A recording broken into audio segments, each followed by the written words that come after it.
In contrast to the last presentation, which was really um, characterized by, I guess, poetry, it was very eloquent and full of emotion and poetry. I'm just a mere engineer, and so my presentations may not be so poetic, but hopefully still interesting. By way of background, I'm connecting today from Kelowna in the Okanagan Nation Territory. And I got research areas related to debris flows, and there's sort of two elements. Understanding a somewhat unrecognized static liquefaction mechanism that causes small landslides to quickly transform into debris flows. And I'm not going to talk about those today. And then to develop methods to design small mitigation structures, largely ditches and berms for small debris flows in relatively small drainage channels. And I use things like drone images and numerical flow simulations and LiDAR data, et cetera, for that work. We're all aware that climate change is happening, and it's triggering wildfires, larger and larger wildfires. And as it turns out, after these watersheds are damaged by wildfire, for about the next couple of years, maybe 2-3 years, they're much more prone to triggering small debris flows, even from relatively small. You'd almost characterize them as almost normal rainstorm events. And so the wildfire conditions the watersheds to deliver debris flows, and these debris flows can cause damage and destruction. And today's presentations, I'm going to talk about some of the sites that I've done some work on, and they're pretty much all First Nations communities in the province. And that makes it a little bit special too, because these First Nations communities tend not to have the resources available to really tackle some of these hazards. And then the little graph is simply an illustration that you get the fire and your debris flow frequency pops up, and then it decays back to kind of normal conditions. And it does take a number of years for these watersheds to recover. That's somewhat well documented by research and from basic California all the way up to here. So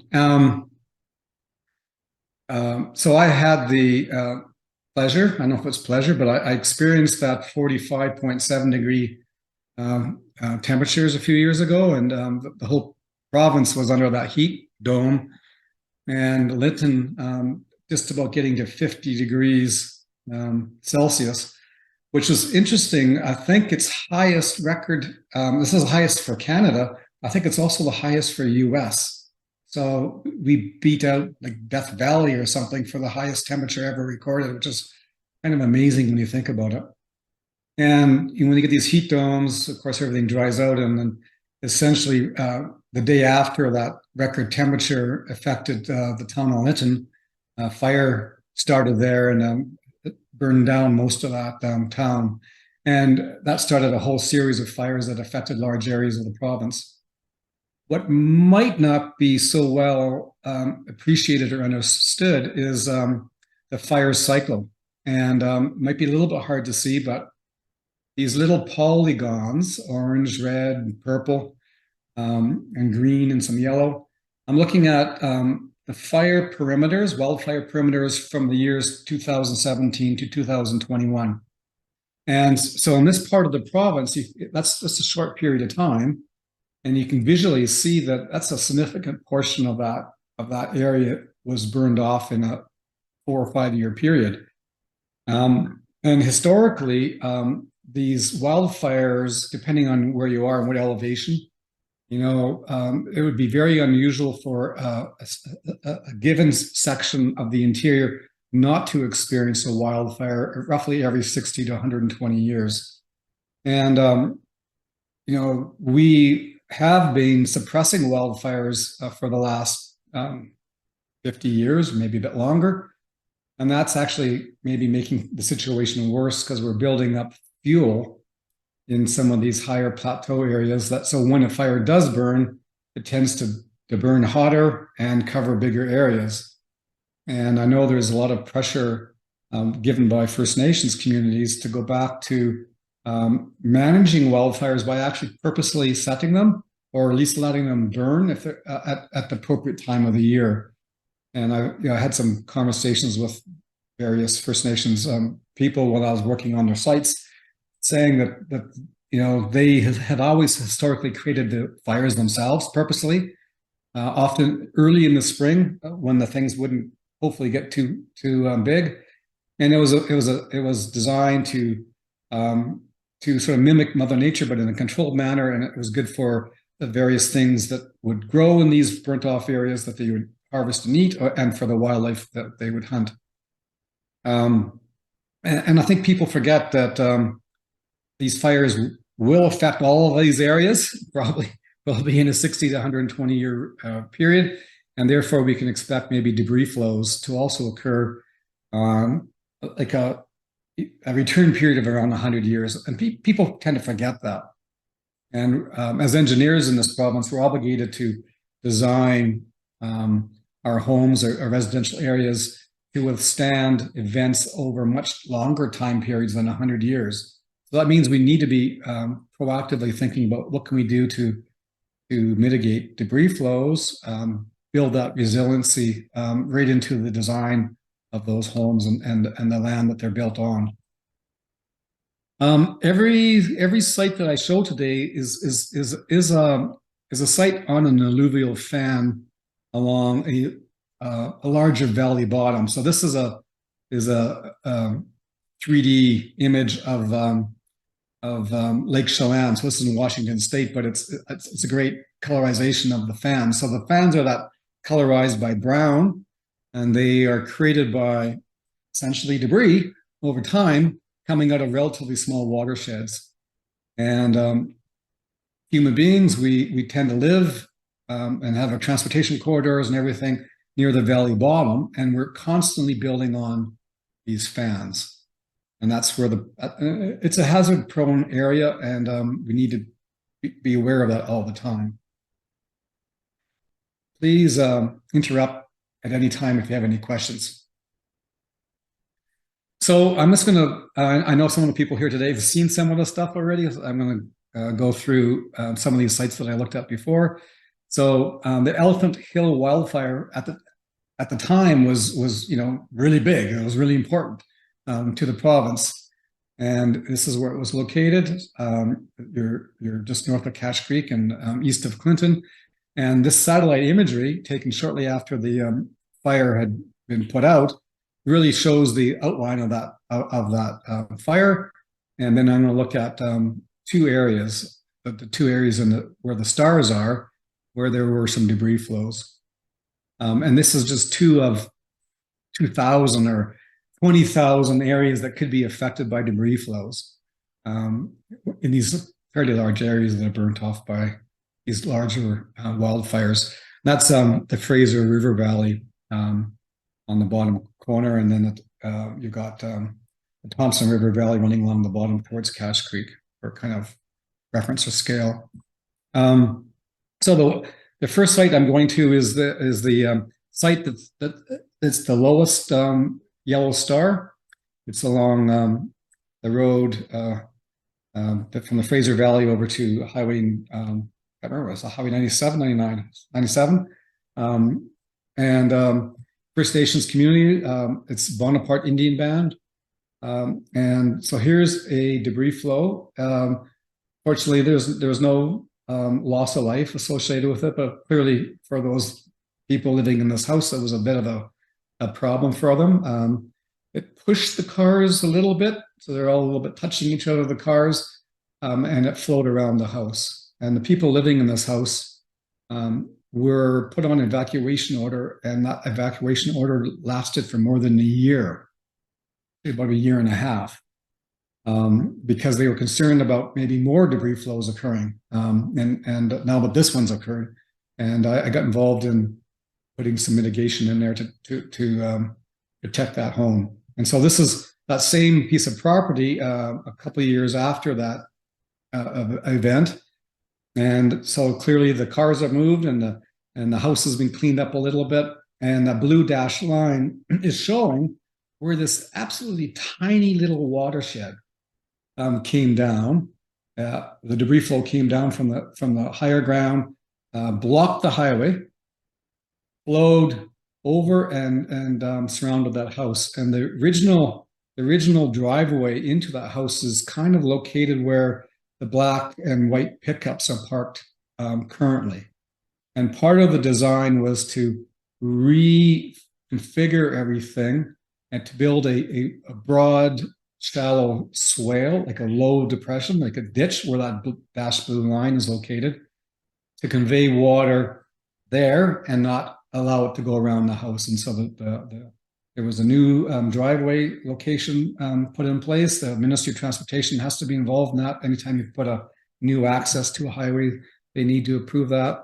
There's a little bit of a fence put up there where those vehicles are parked that's blocking off their former driveway. And then it's a little bit hard to see, but there's some raised berms also in behind the pickup trucks to further direct everything into that dashed blue line. And then even on the creek side of the house, there's some raised berms because they have a water well there, and it was impacted. And they had a septic field, it was impacted. All these things were impacted by these events. And so we tried to protect not just the house, but their septic field and their drinking water supply, the well that they had. Just down the road, a different location. So we're looking at this alluvial fan. It's pretty low gradient. You can see the creek flowing down along the driveway to this First Nations house. There's pasture. They're pulling hay off the fields on either side, built on this alluvial fan. And unfortunately, during a period of very intense but short duration rainfall, shortly after that wildfire, a fairly large debris flow came down, blocked Highway 99 again. And there was loss of life associated with that. There was a car that was traveling down the highway. Two people in the car were kind of stopped by the blockage, and another pulse of debris came down and it carried the car down that little tiny creek that you can see now, all the way down to the Hat Creek, which is the larger creek at the bottom of the middle of the image. And the car disappeared, and unfortunately a woman in that car disappeared and never to be seen again. The male driver was able to climb out of the car and was able to survive, but tragedy for that couple. So there was a residual risk to that house way down the driveway, and the strategy there was to create some ditches, which are the yellow areas, and create a raised area, which is the orange-pink area, and deflect a future debris flow if it were to come down their driveway again. Because it could easily have impacted the house, and it didn't. They were fortunate this house wasn't impacted, but the next one could. And this is a photograph of that thing nearing completion. So you can see how the driveway kind of rises up over a small earthen embankment, and it's like an upstream facing V that will deflect the debris to either side of the house. But hopefully most of it stays in that small creek channel. So these things were easily constructed. The First Nations community had the contract to build all this stuff. They just used the design drawings that were provided by us to guide them in that construction. Different location. This is a road out to Loon Lake. And you're seeing essentially a drone orthophoto on one side of the screen and a contour map on the other. And on that contour map, all the blue areas is where 3 really tiny watersheds spilled both water and debris onto Loon Lake. And that debris then flowed down and around and actually underneath this farmhouse. The house was actually on small little stilts or little piles, and the debris went under the house, which is probably fortunate. It buried a car, a propane big propane cylinder that provides heating for the house and some other stuff. So relatively minor, very small scale.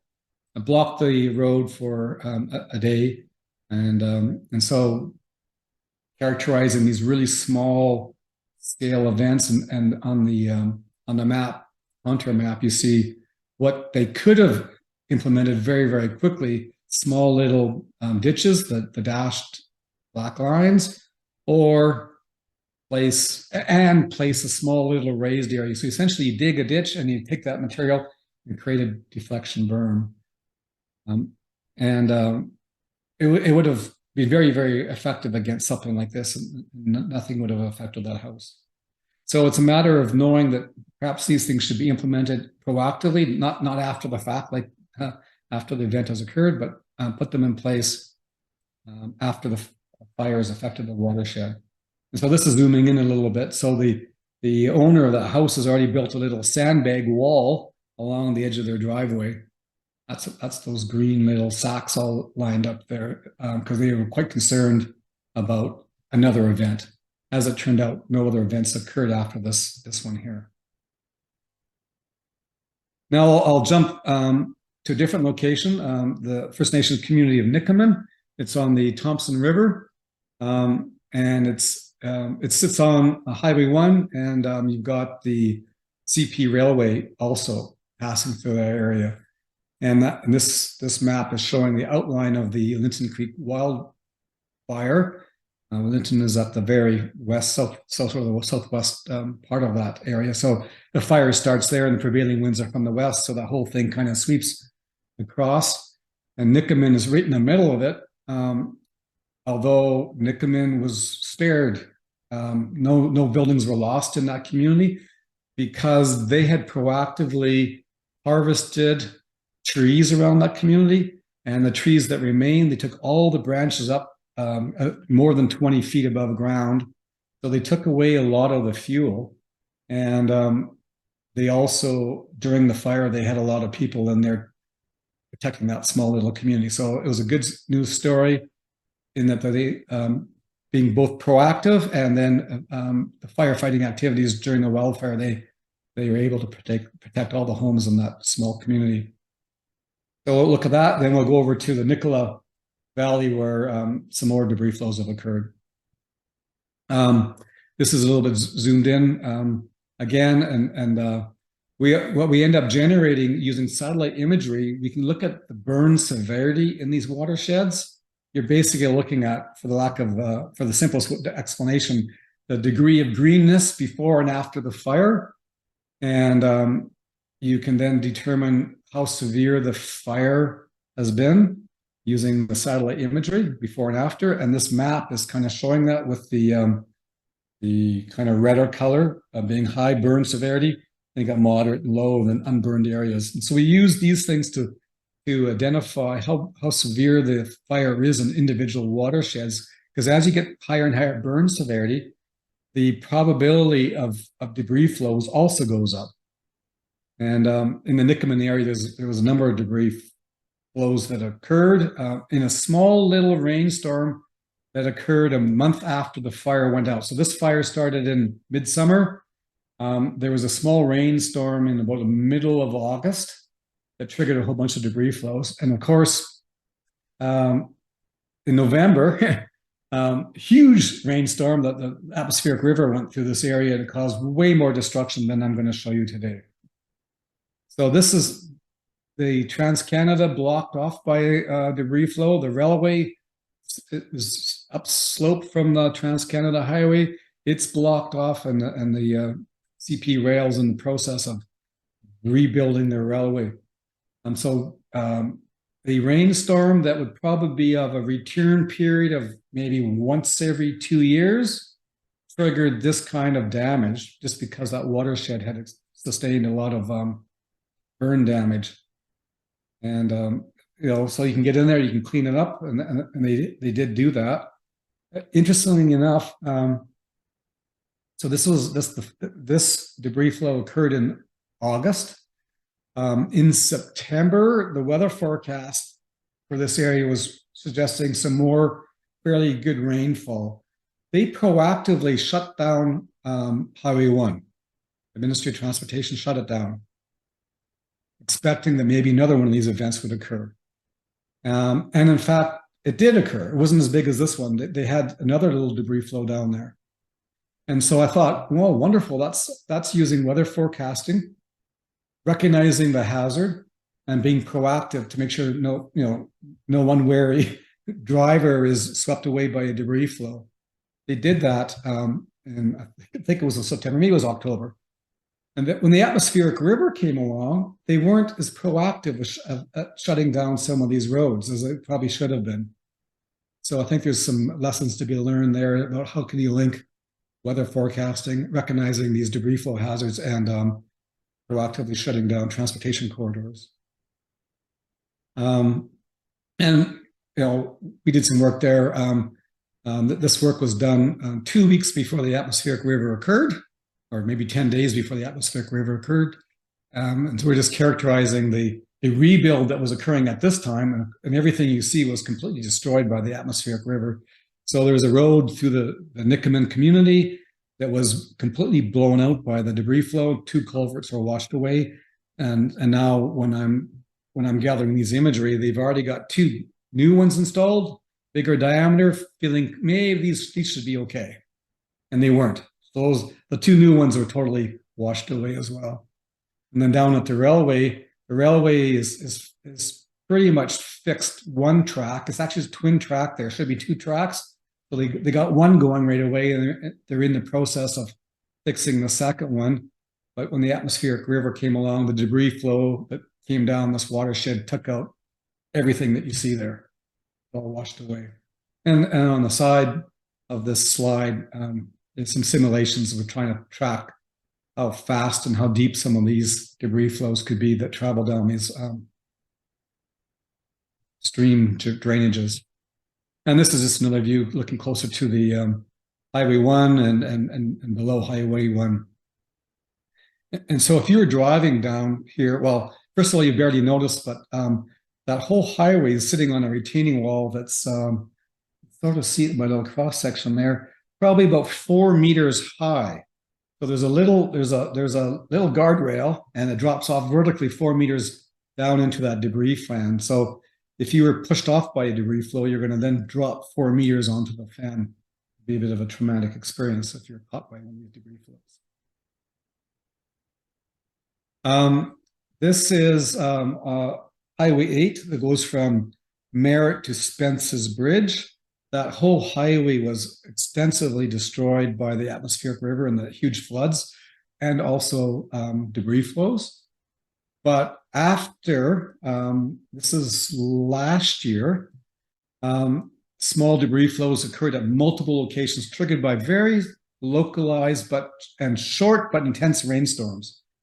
And this is 3 different examples. And each of these examples, these are First Nations homes built along the highway. So you got debris kind of surrounding cars and coming down around buildings and blocking off the highway. And so recognizing where these things might occur and what we can do about them is part of the research that I'm involved in. I'll move on to the White Rock Lake wildfire, which affected kind of the North Okanagan area. And this is the area, so this is Okanagan Lake that you're looking at. So the person took a plane, just kind of capturing the force and getting a sense of what the terrain looks like. Of course, there's a road, West Side Road, that runs along the lake. And then everybody likes to live along the waterfront, so there's lots of homes along the water. But there's also, as you go further north, there's the Okanagan Indian Band has a lot of their homes in that area. And we ended up working with the Okanagan Indian Band to look at some places. And so this is, the burn severity map kind of shown again. And that the eastern yellow star at Newport Creek is an area that we'll look at shortly. You can see that watershed is pretty much sitting in red, the whole area. So pretty severe burn severity. And then the northern yellow star is at Monty Creek. And there's trailer courts and a bunch of houses that were affected by debris flows at that location. and I'm only touching on them. There's more locations, and depending on how our upcoming rainfall season and the spring freshet turns out, we may have more coming off of some of these watersheds because they're not fully healed yet. It takes, as I said, a few years for these watersheds to kind of become less prone to debris flows. So this is that Newport Creek area.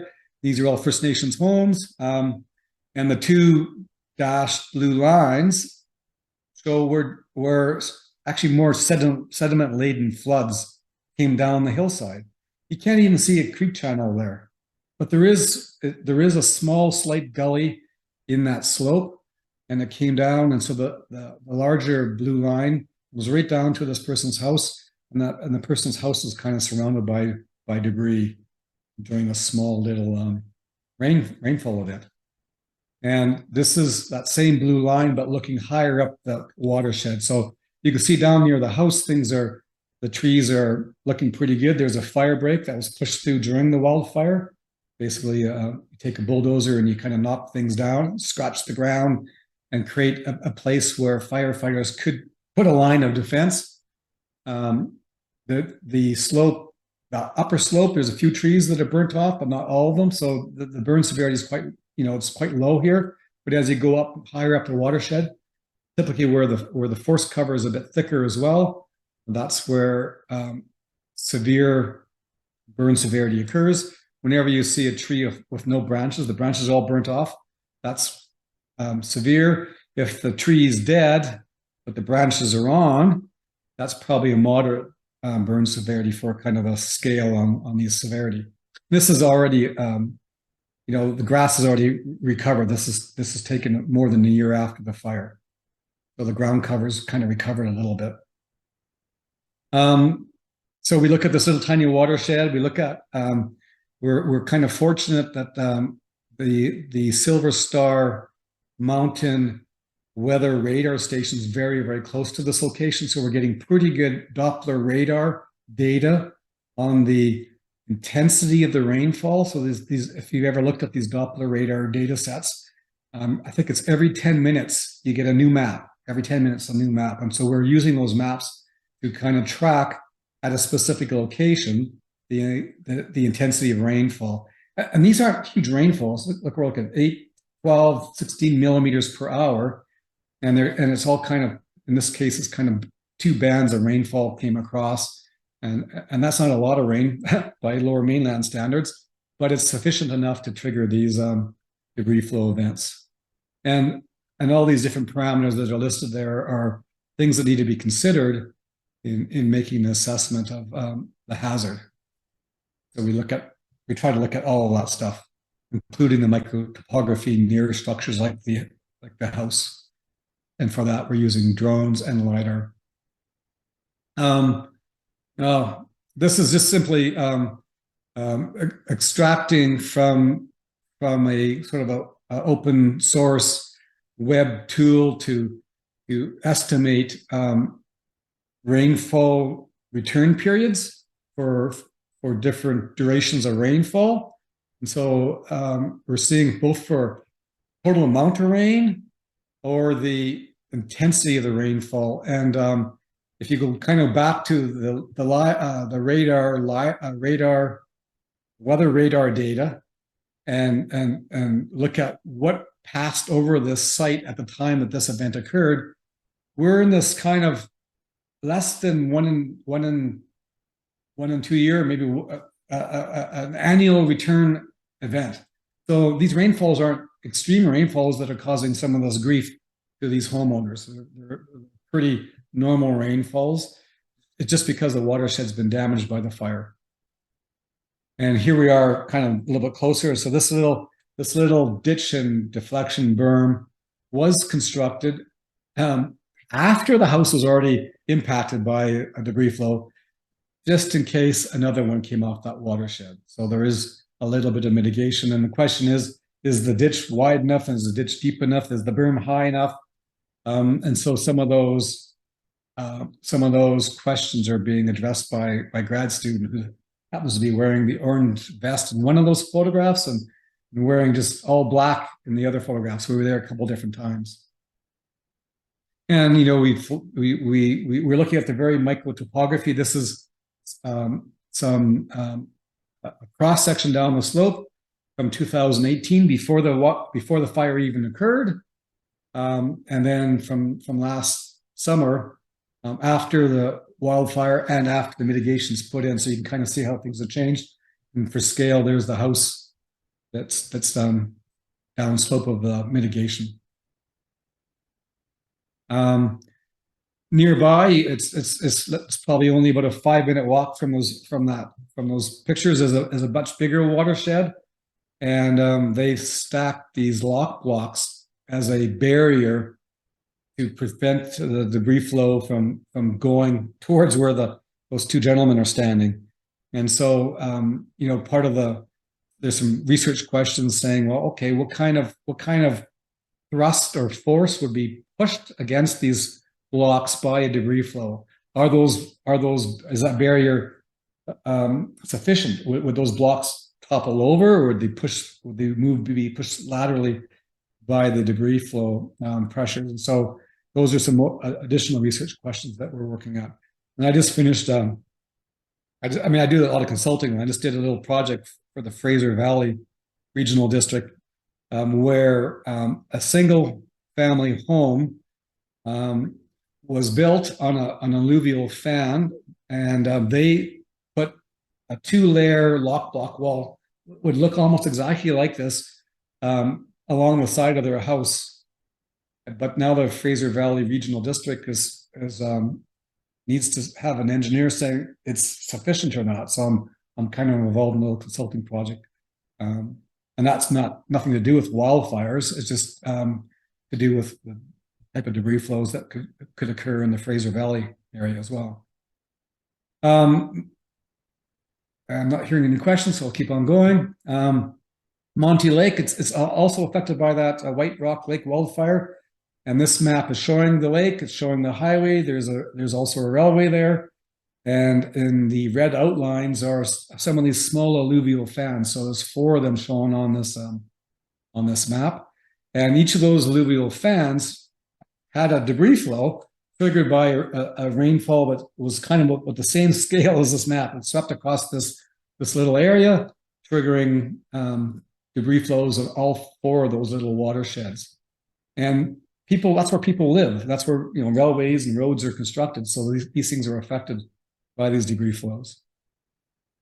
And this is kind of showing you the scale of some of these small little streams that convey debris down. So the very middle of this image, of course, you can see the end result of a fire the previous year, and we're seeing pretty high burn severity, right? Most of those trees are missing a lot of their branches. The ones closer to the camera, those are probably characterized better by moderate burn severity, but on the hillside, you don't see too many branches left. And in many cases, the whole tree is gone. That's severe burn. And all those little gullies will be generating material in a rainfall, because you've changed the soil characteristics. You lost the vegetation cover. You have much more runoff. The soils become hydrophobic. They don't absorb the water like they would normally do. And so during a small rainfall, lots of water is pouring down these little gullies, and you can see little bits of erosion that's occurred already. These little gullies join to become bigger gullies, and then the next thing you know, you have a lot of material that's being conveyed down to where people live. And so climbing up that thing and looking back down, you can sort of see where the erosion and these little tiny little depressions in the hillside. You can have 1 meter wide, maybe 1.5 meters deep trench cut out by the water that comes down, and there's a lot of material carried lower down to where people tend to have their homes. And so this is I just grabbed these from some news reports. You know, it's a bit disruptive. I guess you're damaging people's sheds and you're moving things around, and the cleanup's a little bit awkward when you're in and underneath various structures. So one may say that it's not a huge hazard. It's probably not life-threatening at this scale, but it's still impacting these communities. And if you end up